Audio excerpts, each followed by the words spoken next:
Meus amigos, todo mundo sabe que os curdos lutam para ter uma terra, mas fundamentalmente para sobreviver como etnia, lutam pela sua existência. Nunca conseguiram o seu pedacinho de chão. Já estiveram muito próximo disso durante a Segunda Guerra Mundial.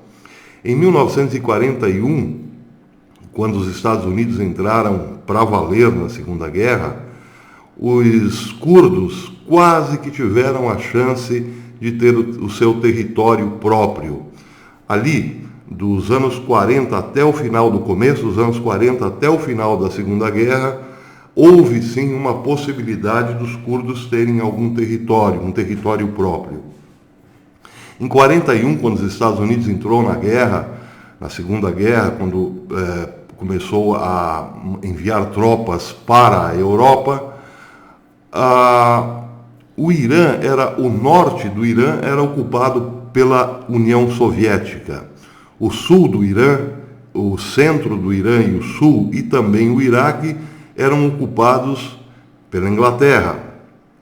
A Síria estava ligada ao governo à República de Vichy, na França.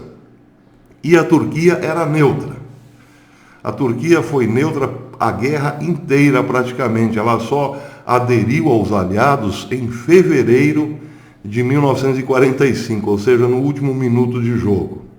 Bem, isso diz muito como está hoje a situação dos curdos. Diz por quê?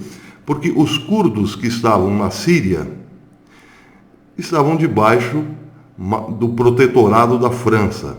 Aqueles que estavam no Iraque e no sul do Irã, também no centro do Irã, estavam sob a tutela do Reino Unido. E aqueles que estavam no norte estavam debaixo do tacão do comunismo, da União Soviética. Bem, exatamente ali, próximo do norte, houve a primeira tentativa da fundação da República Curda. Essa foto que vocês estão vendo mostra o grande líder curdo, Qazi Mohammad, ele está no centro, e foi justamente nessa época em que Qazi Mohammad conseguiu fazer a República de Mahabad. Mahabad, uma cidade iraniana, e ali eles tinham alguma autonomia. Porém, essa autonomia não era assim tão autônoma. Por quê? Porque aquela região estava sob o controle da União Soviética. E os curdos não gostavam nem um pouco da União Soviética. Tanto é que a liberdade dos curdos era bastante cerceada, como bem podemos imaginar. Mas o fato é o seguinte: depois da Segunda Guerra, aconteceu que a União Soviética simplesmente esmagou os curdos que estavam no norte do Irã, ou melhor, a União Soviética, a União Soviética deu sinal verde para o Irã detonar os curdos que estavam lá na República de Mahabad, na quase que fundada República de Mahabad, porém não reconhecida pelas Nações Unidas e, portanto, logo dissipada, melhor dizendo, pelos iranianos. No Iraque aconteceu praticamente a mesma coisa, isso antes da Segunda Guerra Mundial. Em 1943, os curdos que estavam lá sob a batuta do Reino Unido foram também sufocados na sua tentativa de criar uma nação. E os da Síria, idem. Todos esses países, Síria, Irã e Iraque, sufocaram toda e qualquer tentativa dos curdos de terem a sua própria terra. E a Turquia nem se fala, porque a Turquia agia sempre independente de todo mundo, fazia a sua própria lei e seguia o seu próprio caminho, um lobo da estepe. Lá, os curdos eram ainda mais sufocados. Pois bem, depois desse cenário da Segunda Guerra Mundial, o que nós temos visto até hoje é o mesmo problema. Parte dos curdos da Síria, parte de curdos no Iraque, parte de curdos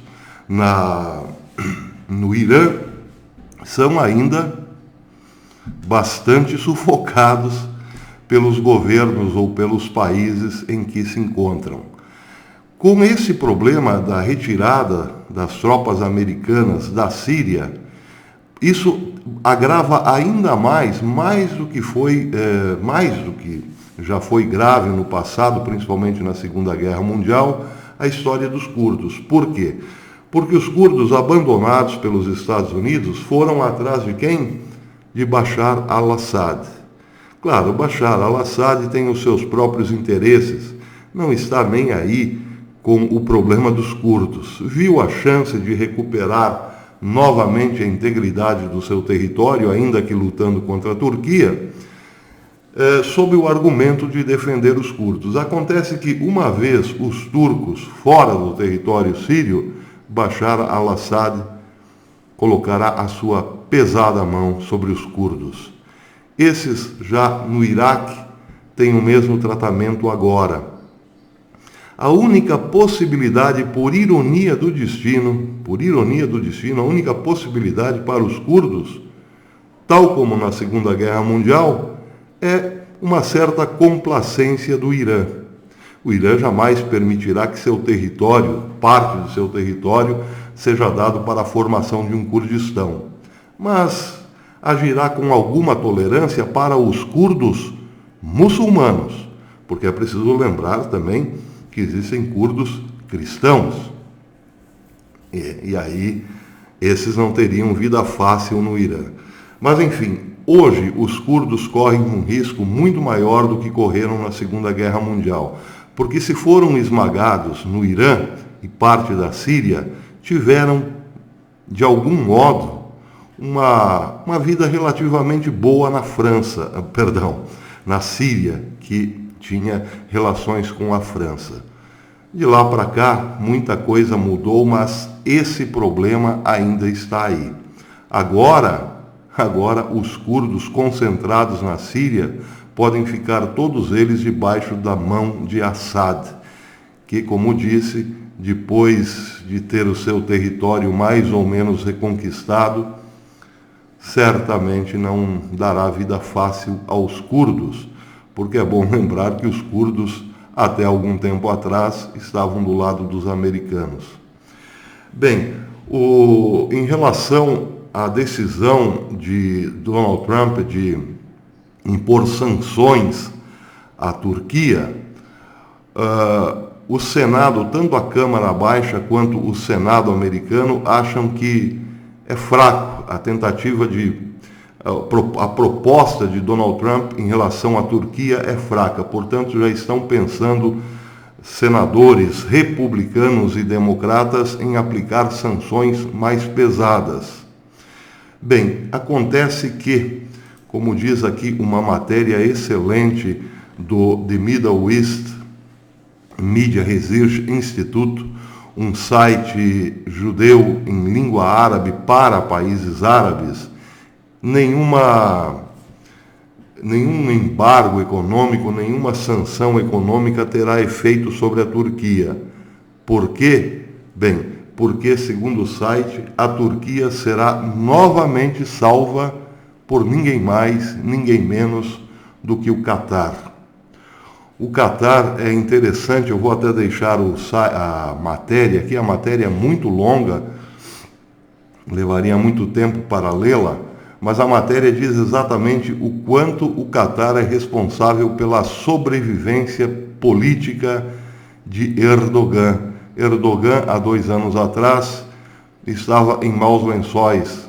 A lira turca tinha caído muito, Erdogan estava com um problema de sanções com os Estados Unidos por causa da retenção de um pastor americano, e aí o Catar deu uma linha de crédito para Erdogan de 18 bilhões de dólares e salvou a Turquia.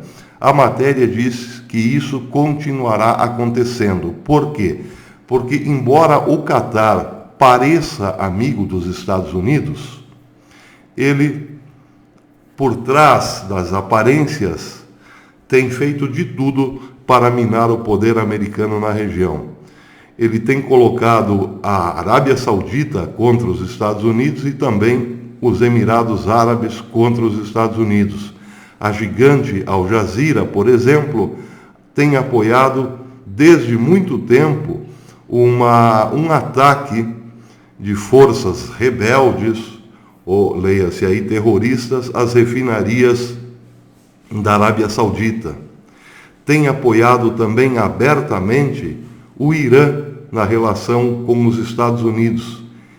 Agora, é preciso lembrar o seguinte: quem dá proteção ao Catar é os Estados Unidos. O Catar é uma espinha, uma espécie de espinha incrustada nas costas da Arábia Saudita. É uma potência no gás natural, justamente por causa do ex-CEO da ExxonMobil, Rex Tillerson, que foi secretário de Estado norte-americano antes de Mike Pompeo. Quando Rex Tillerson era CEO da Exxon, ele apresentou um plano ao Catar para passar de pequeno produtor de gás ao maior gigante, ao maior produtor, ao gigante de gás, de fornecimento de gás natural do mundo. O Catar tem muito dinheiro e tem comprado tudo, desde Copa do Mundo até o apoio dos Estados Unidos para o defenderem lá, naquele territóriozinho pequeno. Então, o Catar construiu uma base de 2 bilhões de dólares para abrigar soldados americanos, que é a única defesa que o Catar tem em relação aos seus vizinhos. Como a Arábia Saudita manifestou também esse desejo de colocar lá, tirar essa base do Catar e colocar a base na Arábia Saudita, o Catar se apressou e está construindo uma cidade inteira, super moderna, para abrigar não apenas militares americanos, como seus familiares, uma cidade inteira. Tudo isso é o que é mostrado para a mídia, mas por trás dos bastidores, o Catar fomenta o ódio contra os Estados Unidos, contra os americanos, contra a Arábia Saudita, contra Emirados Árabes e faz campanha pró-Turquia e pró-Irã.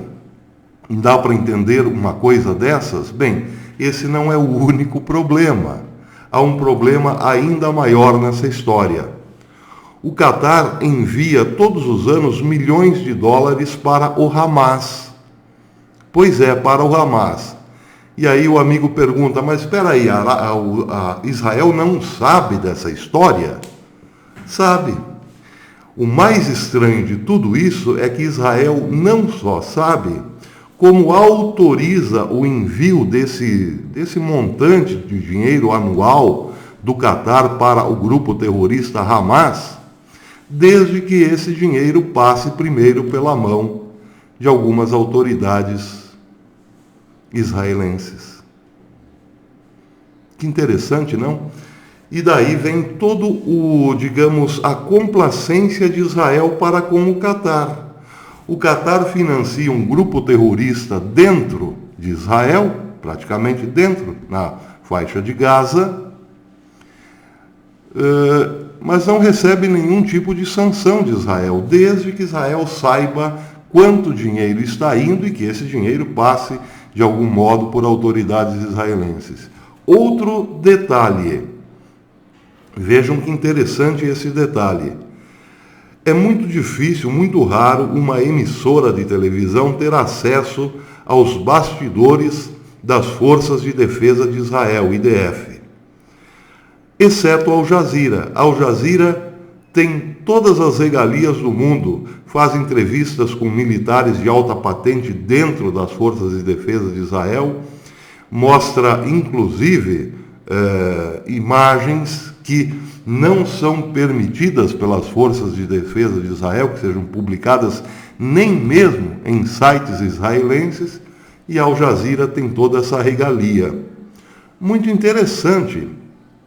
Outro detalhe, o Catar, com toda essa ajuda milionária aos Estados Unidos, continua tendo todo o apoio americano, apesar dos americanos, como Mike Pompeo, por exemplo, saber que lá dentro, internamente, O Catar faz campanha, faz propaganda pró-Irã, estimula o ódio aos Estados Unidos, estimula a simpatia para a causa iraniana, contra os Estados Unidos, contra os interesses dos Estados Unidos, e ainda assim os Estados Unidos continuam lá, nas nababescas bases do Catar, catarianas. Pois é, muito estranho. O que a grande matéria aqui do MEMRI, do The Middle East Media Research Institute, mostra é o seguinte, que de algum modo o Catar tem ascendência não só sobre os Estados Unidos, mas sobre Israel também. E essa ascendência vem do dinheiro. Alguém ou algumas pessoas muito influentes, o Catar está comprando. O Catar não está comprando apenas Copa do Mundo, está comprando consciências também. Pois é, esse a ser confirmado é um problema gravíssimo, pode colocar até mesmo daqui a pouco Netanyahu no olho do furacão. Alguém está ganhando muito dinheiro passando a mão na cabecinha do Catar. E o Catar, por sua vez, usa parte do seu rico dinheirinho para financiar outros grupos terroristas, como aconteceu no passado. Dizem que a Arábia Saudita financiou o Estado Islâmico. A matéria mostra que quem financiou realmente, quem deu dinheiro realmente para o Estado Islâmico foi o Catar. E mais ainda no passado, para Bin Laden e Companhia Limitada. Muito estranho. Em relação aos curdos, todo mundo está falando sobre como levantar sanções hoje contra a Turquia, sanções duras. Ninguém, raríssimas vozes têm se levantado para mostrar o drama humanitário que os curdos estão vivendo. Vidas ceifadas, famílias deixando suas casas para não mais voltar. Idosos, crianças, gestantes, todos correndo debaixo de um sol esturricante para sabe-se lá onde. Parece que realmente nós chegamos naquele tempo em que Jesus falou, profetizou, a caridade esfriará no coração de muitos. Já não há caridade. Fala-se muito em estratégia, fala-se muito em sanções, mas sobre vidas humanas, de gente pobre, de gente sem condição mesmo de ter um pedacinho de terra, muito pouco se fala disso. Sinal dos tempos. Outro detalhe em relação aos curdos. Os Estados Unidos acusam os curdos o Donald Trump acusa os curdos de terem aberto as prisões e liberado o ISIS para fazer com que os Estados Unidos voltassem à região. Muito difícil acreditar nessa história porque os curdos lutaram bravamente nessa guerra, perderam. Detalhe, os curdos perderam 11 mil soldados nessa guerra. 11 mil soldados foram mortos na luta contra o ISIS. Certamente não os soltariam. Agora, é preciso ver até que ponto a Turquia mirou no alvo certo. Quem quer criar o terror na região, nós sabemos, é a Turquia. E existem relatos de jornalistas ingleses cobrindo a frente de guerra que muitas prisões onde encontravam-se perigosíssimos soldados do ISIS foram abaladas nas suas estruturas por ataques muito cirúrgicos de bombas turcas. Seja como for, o fato é esse. O ISIS está de volta. Não ainda nas suas ações, nas suas terríveis ações, mas parece que já está soltinho e livre da Silva para se reorganizar daqui a pouquinho. A caridade no coração de muitos se esfriará. Palavras de nosso Senhor Jesus Cristo. Até depois, amigos.